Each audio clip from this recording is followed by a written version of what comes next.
आज मेरी शादी सोनाली नाम की एक बहुत ही ज्यादा सुंदर लड़की से हुई थी। वह न सिर्फ सुंदर थी बल्कि जवान भी थी और मेरे दोस्त कहते थे कि अपने से छोटी उम्र की लड़की से शादी करने के बहुत ज्यादा फायदे होते हैं। मुझे खुशी हुई क्योंकि मेरी पत्नी सुंदर थी और मुझे हमेशा से ही सुंदर पत्नी चाहिए थी। जवान भी थी। मेरी माँ ने ही इसको मेरे लिए पसंद किया था। मेरी माँ भी जब रिश्ता देख रही थी तो यही कहती थी कि लड़की सेहत के हिसाब से अच्छी होनी चाहिए, ठीक होनी चाहिए, शरीर में जान होनी चाहिए, जवान होनी चाहिए। मुझे लगा कि शायद मेरी माँ यह सब इसलिए कहती है क्योंकि वह चाहती है कि जल्दी जल्दी उसको दादी बना दिया जाए और लड़की की सेहत ठीक होगी तो तभी वह बच्चा पैदा कर सकेगी। लेकिन मुझे नहीं पता था कि मेरी माँ का इस सब के पीछे मकसद क्या है। वह तो मुझे तब पता चला जब शादी को न जाने कितने दिन गुजर गए। पर जब मेरी पत्नी रात होते ही मेरे कमरे में आने के बजाय मेरी माँ के कमरे में चली जाती और मैं तो बाहर बैठा मुंह ही देखता रह जाता। सिर्फ इतना ही नहीं, वह पूरी रात वहीं पर गुजार देती और जब सुबह बाहर आती तो कहती कि मेरी टांगों में दर्द है, तो कभी कहती कि मेरी कमर में दर्द है और लंगड़ा लंगड़ा के चलती। मैं हैरान रह जाता कि यह पूरी रात क्या करती रहती है और मेरी माँ को भी फिक्र नहीं होती कि वह इसको बाहर ही भेज दे। ये मेरी पत्नी है और मेरी माँ ने इसे अपना नौकर समझ लिया है। लेकिन फिर मेरी पत्नी मेरी माँ के साथ अच्छे तरीके से रहती भी थी और बिल्कुल भी लड़ाई झगड़ा नहीं करती थी। सिर्फ यही बात नहीं थी, जब वह दोनों अंदर कमरे में होती तो मुझे अंदर नहीं आने देती थी। मैंने इतनी दफा जाने की कोशिश की तो कहती थी कि नहीं, तू यहां से चला जा, तेरा यहां पर कोई काम नहीं है। एक दिन मैं बहुत ज्यादा उत्सुक हो गया और पहले से ही उस कमरे में जाकर छुप गया ताकि देख सकूं कि मेरी पत्नी और मम्मी पूरी रात क्या करती रहती है। मेरे दिमाग में तो ऐसी कोई बात नहीं थी जो बहुत ही ज्यादा अजीब हो, लेकिन इस कमरे में वह दोनों मिलकर जो कर रही थी वह न सिर्फ अजीब था बल्कि बहुत ही ज्यादा शर्मसार कर देता, क्योंकि वह दोनों सारी रात जमीन पर बैठकर एक दूसरे के। मेरा काम भी अच्छा था और मेरे घर में ज्यादा लोग भी नहीं थे, लेकिन प्रॉब्लम था। हमारा घर एक बहुत ही पुराना सा घर था, बिल्कुल ऐसा जैसे 1947 के जमाने का होता है। सब कहते थे कि इस घर को छोड़ दो, नहीं तो यह घर आप लोगों के ऊपर गिर जाएगा। दरअसल यह घर नहीं, छोटी सी हवेली ही थी, पर मेरी माँ कहती थी कि मैं इस घर में ही ब्याह कराई थी और यहां से मेरी अर्थी ही निकलेगी और कहीं नहीं जाऊंगी। मुझे मेरी माँ से इतना ज्यादा प्यार नहीं था कि मैं उनकी आज्ञा का पालन करता रहता। मसला यह था कि आजकल किराए पर घर मिलाना भी बहुत मुश्किल था और मेरे पास इतने पैसे नहीं थे। मैंने अपनी माँ का एक बहुत बड़ा नुकसान किया था। उन्होंने अपनी गांव वाली जमीन और अपना सारा सोना बेचकर मेरे हाथ पर रकम रखी थी और मुझे कहा था कि मैं एक बिजनेस कर लूं जिससे सारी जिंदगी हम बैठकर खा सकें। बिजनेस मेरा नहीं चला और ना सिर्फ नुकसान हुआ बल्कि कर्जदार मेरे पीछे पड़ गए। अब वह लोग मेरे पीछे थे और मैं बड़ा परेशान था।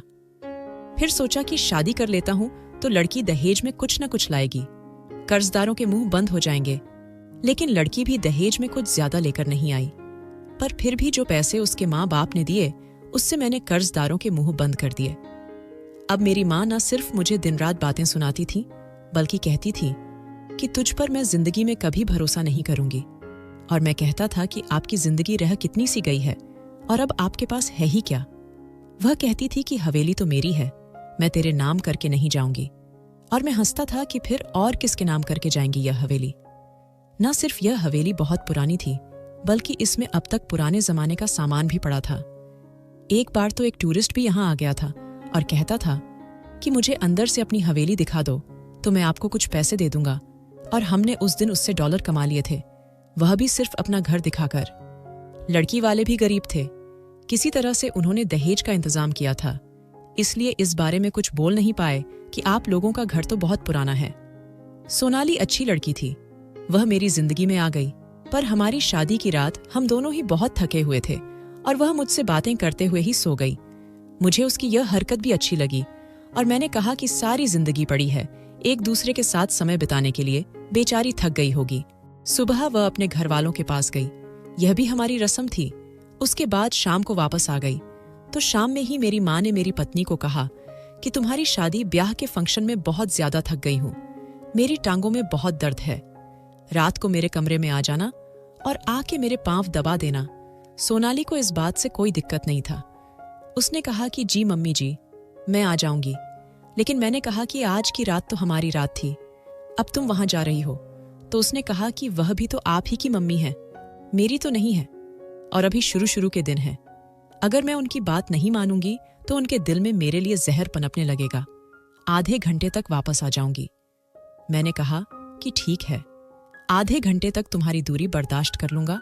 और दिल में भी यही सोचा था कि अच्छी बात है, मेरी पत्नी अगर मेरी माँ की सेवा करती है तो मुझे उसे रोकना नहीं चाहिए, नहीं तो घर का माहौल खराब होगा और परेशानी मुझे ही होगी। पर यह क्या कि मेरी पत्नी कमरे में गई और वापस आने का नाम ही नहीं ले रही थी। यहां तक कि 2 से 3 घंटे गुजर गए। मैं अपनी माँ के कमरे की तरफ गया। यह हवेली थी तो कमरे काफी दूर दूर बने हुए थे। मेरा कमरा एक कोने में था तो उनका दूसरे कोने में था। मैंने देखा कि अंदर से कोई आवाज ही नहीं आ रही थी। ऐसा लगता था कि वह दोनों सो गई थीं, इसलिए मैंने उनको जगाना जरूरी नहीं समझा। ऐसा लग रहा था कि उन्हें जगाऊंगा तो अजीब सा लगेगा। मैं वापस आकर अपने कमरे में सो गया। सुबह मेरी पत्नी जब कमरे से बाहर निकली तो उसकी तबीयत बहुत खराब लग रही थी। इससे पहले कि मैं उससे पूछता कि तुम रात को वापस क्यों नहीं आई, मेरी माँ ने कहा कि इसकी तबीयत अचानक से खराब हो गई थी तो यह मेरे कमरे में ही सो गई। मैंने कहा कि अगर तबीयत ज्यादा खराब थी तो मुझे बता देते, तो कहने लगी कि नहीं, इतनी भी खराब नहीं थी, और फिर मैं भी तो उसकी कुछ लगती हूँ। मैंने उसकी नजर उतारी तो वह ठीक हो गई और बस उधर ही सो गई। मेरी पत्नी के चेहरे से लग रहा था कि जैसे बात कुछ और है। मैं सवाल उससे करता था, जवाब मेरी माँ देती थी। बाद में मैंने उससे पूछा भी तो उसकी जगह मेरी माँ जवाब देती थी। उसने कहा कि जैसा मम्मी जी कह रही हैं वैसा ही है, मेरी तबीयत खराब हो गई थी। यह दिन भी इसी तरह गुजर गया। फिर 1-2 दिन ऐसे थे कि जिसमें मैं अपनी बीवी के साथ समय गुजारना चाहता था, लेकिन मुझे भी समय नहीं मिल रहा था क्योंकि कर्जदार पहले ही मेरे सर पर थे। अगर मैं समय जाया करता तो फिर मैं बहुत बड़ी मुश्किल में फंस जाता। काम तो मुझे करना ही था। मेरी पत्नी और माँ अभी तक एक दूसरे के साथ ठीक जा रही थी। कोई अनबन, कोई लड़ाई झगड़ा, कोई बहस कुछ नहीं हुआ था। मैं चाहता था कि घर का माहौल ऐसा ही रहे। लेकिन रात हुई तो फिर मेरी माँ ने कहा कि सोनाली आकर जरा मेरे पांव दबा दे। मैंने कहा कि जल्दी वापस आना, आज तो आ ही जाना। उसने कहा कि आज तो मैं जल्दी आ जाऊंगी, पर आज भी वह वापस नहीं आई। मुझे गुस्सा आया और मैं अपनी माँ के कमरे की तरफ ही चल दिया। मैंने कहा कि मेरी माँ ने भी तो अपनी जिंदगी गुजारी है बाबूजी के साथ। उनकी जिंदगी बड़ी अच्छी गुजरी है। उनको यह नहीं पता कि 2 लोगों की शादी हो जाती है तो एक दूसरे के साथ समय भी बिताना होता है। कहाँ गई वह माँ जो बहू को पकड़कर खुद बेटे के कमरे में छोड़कर आती है कि बहू तुम मेरे बेटे को खुश रखना। यहाँ पर मेरी माँ मेरी पत्नी को अपने कमरे में बुला लेती है और उससे सेवा करवाना शुरू कर देती। मैंने अपनी माँ के कमरे के दरवाजे पर दस्तक दी, लेकिन अंदर से कोई आवाज ही नहीं आई। थोड़ी देर के बाद मैंने जोर जोर से दरवाजा पीटना शुरू कर दिया क्योंकि मुझे गुस्सा आ रहा था। तो मेरी माँ ने कहा कि सो गई है तेरी पत्नी, तू भी जाकर सो जा बेशर्म कहीं का। मैं यह सुनकर हैरान रह गया कि इसमें मेरी क्या गलती थी। मेरी पत्नी है, अगर मैं उसे अपने कमरे में बुलाने के लिए आया तो क्या गलती कर दी मैंने। अगर किसी दिन मेरी पत्नी मेरी माँ के कमरे में नहीं भी जाती तो उसे दिन उसकी तबीयत खराब हो जाती। उसकी टांगों में बहुत ज्यादा दर्द रहता था, कमर में दर्द रहता था। एक दिन तो मैंने देखा कि उसके हाथों में भी दर्द था। मैंने कहा कि तुम क्या अपने घर से बीमारी लेके आई थी? तो कहने लगी कि क्या मतलब है आपका, आपको मैं बीमार लगती हूं? मैंने कहा कि बीमार नहीं लगती तो और क्या लगती हो। जब भी मैं तुमसे कोई प्यार की बात करने की कोशिश करता हूं तो तुम कहती हो मेरी तबीयत खराब है, मेरी कमर में दर्द है। पूरा दिन क्या करती रहती हो? हमारे घर में न तो कोई बच्चे हैं न ही ज्यादा लोग हैं। घर को एक बार साफ करो तो 4-5 दिन साफ रहता है। 3 लोगों का खाना पकाना कौन सा मुश्किल है। अगर तुम कहती हो तो खाना भी मैं बाहर से ले आऊंगा, लेकिन तुम्हें भगवान का वास्ता है कि मेरे पास आ जाए करो। अब क्या मुझे अपनी ही पत्नी के सामने हाथ जोड़ने पड़ेंगे? मेरी पत्नी इस बात पर बड़ी परेशान लग रही थी। मुझे उसकी आंखों में अजीब सा दुख और परेशानी नजर आ रही थी, जैसे वह खुद बहुत मजबूर है। मैंने कहा कि क्या बात है? तो कहने लगी कि कुछ नहीं। मैंने अपनी पत्नी के सामने अर्जी लिखकर डाली थी, लेकिन मेरी सुनवाई नहीं हुई। उसने मेरी बात नहीं मानी। एक दिन मैंने उसे कहा कि माँ तुम्हें बुलाती रहे, तुम कह दो कि मेरी तबीयत खराब है। तो उसने कहा कि नहीं, मैं ऐसा नहीं कह सकती हूँ, नहीं तो उनको बुरा लगेगा। मैंने कहा, हे भगवान, पहली बहू हो जो अपनी सासों माँ के लिए इतना परेशान हो रही है। लड़कियां तो शादी के पहले महीने में ही अपना असली रंग दिखा देती हैं। तुम भी बुरी बहू बन जाओ। तो उसने कहा कि आप कैसी बातें कर रहे हैं, मुझे इस घर में आपकी माँ के साथ ही रहना है। आप तो सुबह जाते हैं, रात को आते हैं, पूरा दिन तो मुझे उनके साथ रहना होता है। अगर मैं उनके साथ अच्छे तरीके से नहीं रहूंगी तो मेरे लिए मुश्किल होगी। बस मुझे करने दो जो मैं कर रही हूं। जब मैं अपनी पत्नी का इंतजार में रातों को जाग रहा था तो मुझे कहीं से पत्थर तोड़ने की आवाज आती थी। एक दिन मैंने बाहर निकला तो पड़ोस वाले घर बना रहे थे। मैंने कहा कि मेरे लिए यही रह गया है कि बस मैं रात को पत्थर तोड़ने की आवाज ही सुनता रहूं और अपनी पत्नी का इंतजार करता रहूं। मुझे रोज पत्थरों की आवाज आती थी। अब तो मैंने सोचा था कि मैं उन लोगों से कहूंगा कि आप लोग रात के समय काम क्यों करते हो, दिहाड़ी पर काम क्यों नहीं करते। अजीब लोग थे आजकल के घर बनाने की इतनी जल्दी थी कि दिन को भी काम करते और रात को भी मजदूरों से काम करवाते। इतनी भी किसी को जल्दी होती है क्या? सोचा तो मैं भी यही था कि मेरा बिजनेस चल जाएगा तो मैं इस हवेली को तोड़कर यहाँ पर अच्छा सा घर बनवाऊंगा। अब तो हमारी पूरी गली में ही नए नए घर बन गए थे। बीच में हमारा घर ही अजीब सा और खौफनाक सा लगता था। ऐसा लगता था कि भूत बंगला है। अब मेरे पास एक ही चारा था कि मैं अपनी माँ से बात करता हूँ। मैंने उनसे बात की। मैंने कहा कि मम्मी, ये सोनाली को रात को क्यों अपने कमरे में बुला लेती हो? मेरी माँ तो पहली बात पर ही ऐसे गुस्से हो गई कि जैसे मैं यही बात बार बार कर रहा हूँ। कहने लगी कि बूढ़ी औरत हूँ, मेरी टांगे जवाब दे रही है तो तेरा इस दुनिया में था नहीं। लोगों के घरों में काम कर कर के मैंने तुझे पाला, जमीन खरीदी, जेवर बनाया, वह सब भी तूने लूटा दिया। अब अगर मैं तेरी बीवी से अपने पैर दबवा लेती हूँ तो इसमें भी तुझे आपत्ति है। इतना दर्द होता है मुझे कि नींद नहीं आती। पैर दबाती है तो नींद आ जाती है, फिर उसको नींद आ जाती तो वह भी वहीं पर सो जाती है। जा जाकर अपनी पत्नी से बात कर, मेरा दिमाग न खराब कर। मैं तो शादी करके फंस गया था, न इधर का रहा न उधर का रहा। दोनों औरतों के बीच में मेरा सैंडविच बन गया था। मैंने अब भगवान की ओर देखा और कहा कि तू ही मेरी मदद कर। शाम हुई तो मेरी पत्नी को चक्कर आ गए और वह बेहोश हो गई। मेरी माँ कहने लगी कि लगता है कोई खुशखबरी है, और मैं दिल में सोचने लगा कि खुशखबरी क्या हवा में आएगी, कोई खुशखबरी नहीं है। वैसे ही तबीयत खराब हो गई होगी। मैं अपनी पत्नी को डॉक्टर के पास ले जाना चाहता था, लेकिन मेरी माँ कह रही थी कि डॉक्टर के पास ले जाने की जरूरत नहीं है, अभी ठीक हो जाएगी। उसने मेरी पत्नी के चेहरे पर पानी के छींटे मारे, उसे लाल मिर्च भी सूंघाई, पुदीने के पत्ते भी सूंघाई, लेकिन वह उठ ही नहीं रही थी। ज्यादा ही बीमार हो गई थी शायद। अब मैंने कहा कि फिर इसको कुछ हो गया तो मेरी पत्नी मेरी जिम्मेदारी है। मैं उसे डॉक्टर के पास ले गया। हमारे मोहल्ले में करीब एक लेडी डॉक्टर बैठती थी। वहां जाकर मेरी पत्नी को होश आ गया तो मैंने कहा कि चेकअप करवा लेते हैं। अब आए हैं तो पता चले कि यह सब हुआ क्यों था। पर वह कहने लगी कि नहीं नहीं, मैं नहीं जाऊंगी। डॉक्टर ने उसका चेकअप किया और जब वह बाहर आई तो डॉक्टर ने मुझे अजीब सी नजर से देखा। कहने लगी कि आज कल के मर्दों का तो कोई हल नहीं है। मैंने कहा कि क्यों डॉक्टर, क्या हुआ? तो कहने लगी कि तुम्हें पता होना चाहिए कि क्या हुआ है। अरे अपनी शक्ल तो तुम्हारी ऐसी है, पत्नी तुम्हें भगवान ने सुंदर दे दी, इसका मतलब यह है कि जान ले लोगे लड़की की। मैं हैरान रह गया। मैंने कहा कि लेकिन मैंने किया क्या है? तो डॉक्टर ने कहा कि यह तो तुम दोनों पति पत्नी का आपसी मामला है। तुम लोगों को पता है कि क्या किया है, लेकिन पुरुष के जिस्म की भी एक हद होती है। जरा से ज्यादा मेहनत मजदूरी नहीं कर सकता है, और तुमने इससे कोई इतना ज्यादा मुश्किल काम करवाया है कि इस बेचारी को चक्कर आ गए, इसका बीपी लो हो गया और ये बेहोश हो गई। और जिस तरह से ये होश में नहीं आ रही थी, अगर इसी तरह कुछ वक्त ज्यादा गुजर जाता तो फिर और बहुत बड़ा मसला बन जाता। अपनी पत्नी को कुछ दिन आराम भी करने दिया करो, उसके पीछे न पड़े रहा करो। यह मोहल्ले में बैठने वाली लेडी डॉक्टर थी। मोहल्ले की औरतों को बर्दाश्त करती थी। इसकी जबान कड़वी थी, लेकिन यह जिस किस्म की बातें कर रही थी, मैं समझ गया था कि उसका इशारा किस तरफ है। वह कहना चाहती थी कि आप अपनी पत्नी के साथ ज्यादा समय नहीं बिताया करें, उसे थोड़ा आराम करने दिया करें।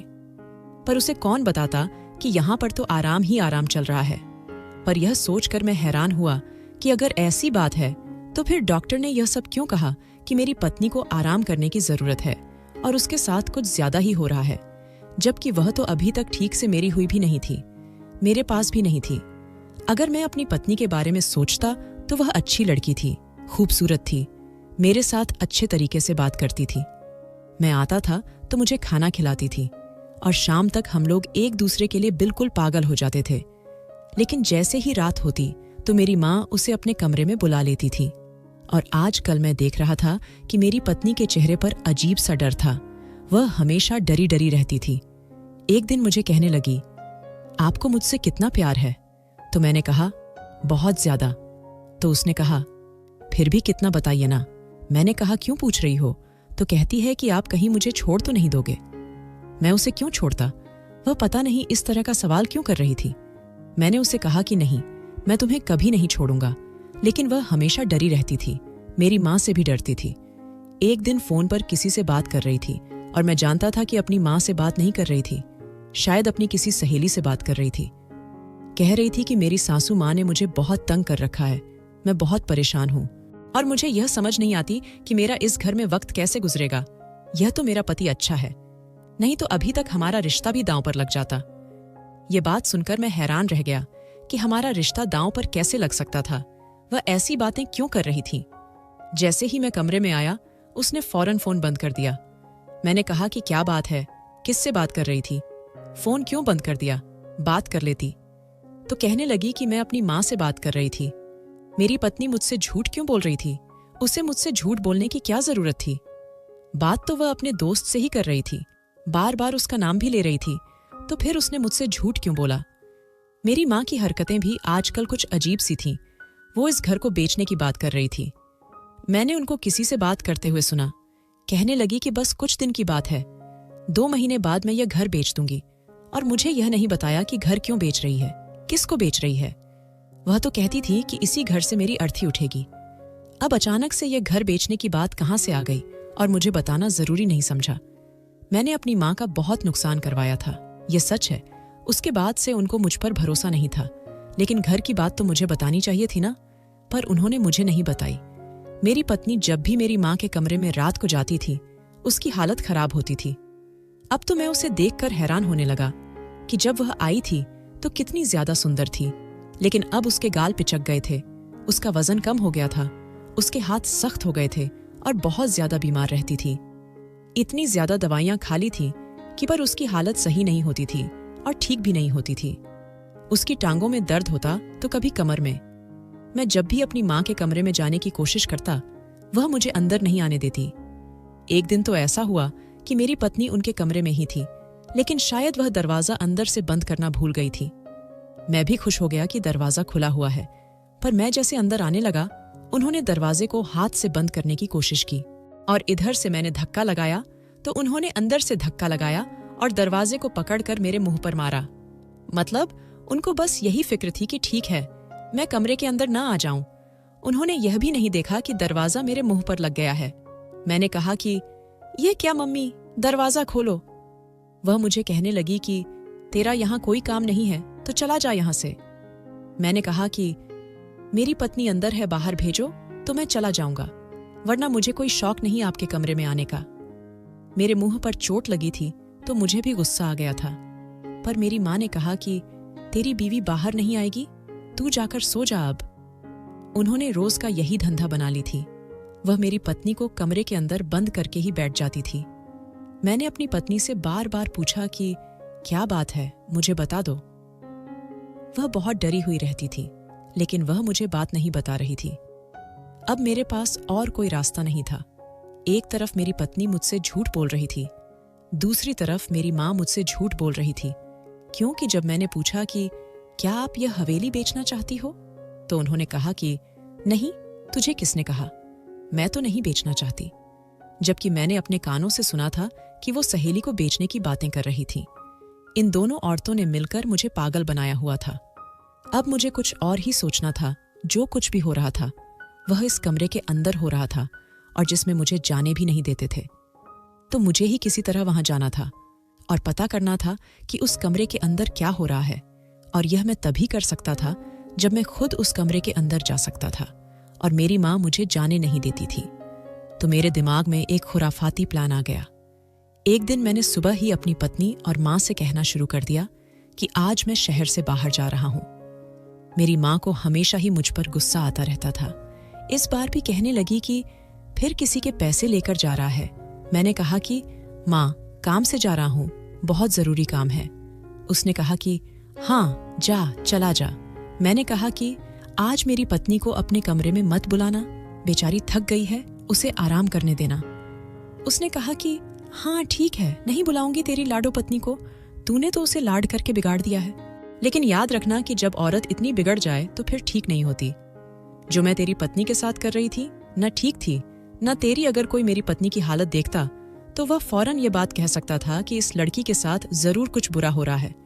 सिर्फ पैर दबाने की वजह से किसी के साथ इतना बुरा नहीं हो सकता था। हमारी शादी को इतना वक्त नहीं हुआ था जितने किलो वजन उसका कम हो गया था। बात कुछ और ही थी जो मेरी माँ छुपा रही थी। मेरे प्लान में सिर्फ यह नहीं था कि मैं झूठ बोलता कि मैं दूसरे शहर जा रहा हूं, रात वहां पर गुजारूंगा और खुद कमरे में छुप जाता, बल्कि मैंने अपनी मौसी को भी फोन कर दिया और कहा कि आप आज हमारे घर आ जाना, आपकी दावत है। लेकिन यह बात मेरी माँ से न कहना कि मैंने आपको फोन किया था, तो वह कहने लगी कि इस तरह तो तेरी माँ मेरे गले पड़ जाएगी।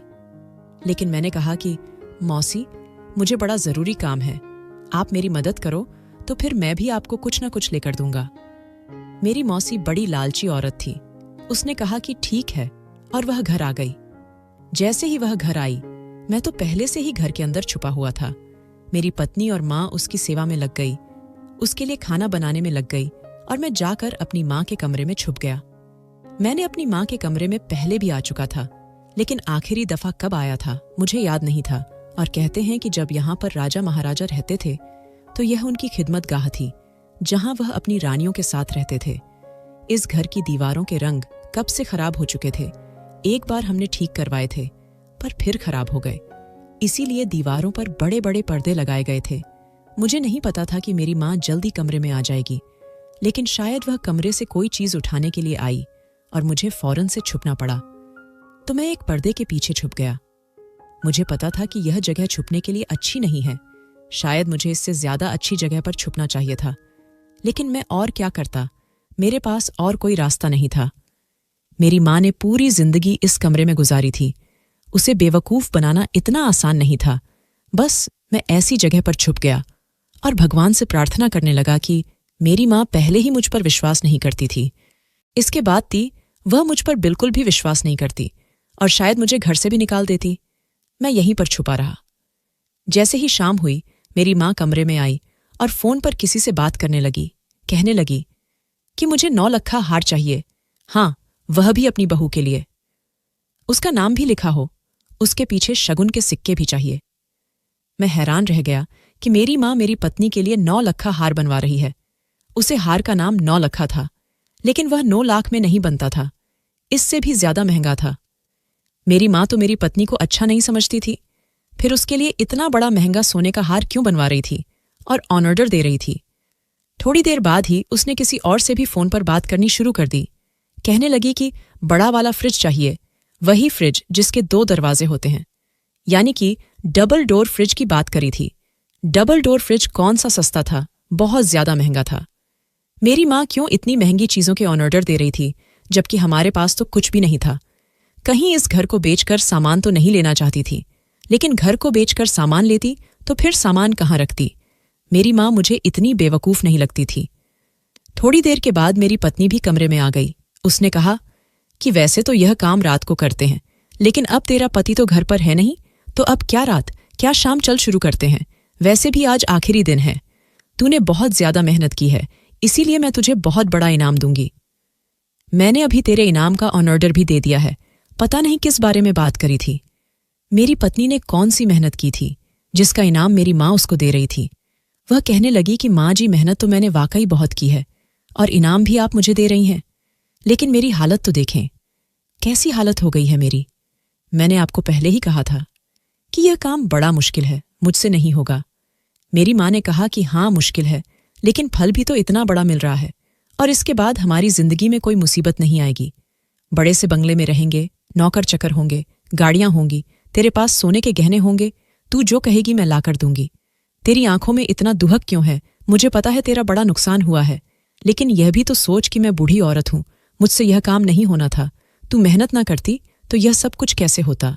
मेरी पत्नी ने कहा कि आप अपने बेटे से भी तो यह काम करवा सकती थी ना। तो मेरी माँ और कहने लगी कि नहीं, मुझे उस पर बिल्कुल भरोसा नहीं है। उसकी जुबान बहुत ढीली है, वह तो इस बात को राज नहीं रख पाता और सब कुछ बर्बाद हो जाता। लेकिन आज हम लोगों की मेहनत का आखिरी दिन है, बस जल्दी जल्दी आ जा। पता नहीं ये कौन सी बातें हो रही थीं और मेरी माँ को किस बात की जल्दी थी जो मेरी पत्नी को बुला रही थी। जब मेरी पत्नी ने हाथ में एक फावड़ा उठा लिया तो मैं हैरान रह गया कि इस कमरे में फावड़े का क्या काम है। उसके बाद इस कमरे में जो हुआ वह देखकर तो मेरी आंखें फटी फटी रह गईं।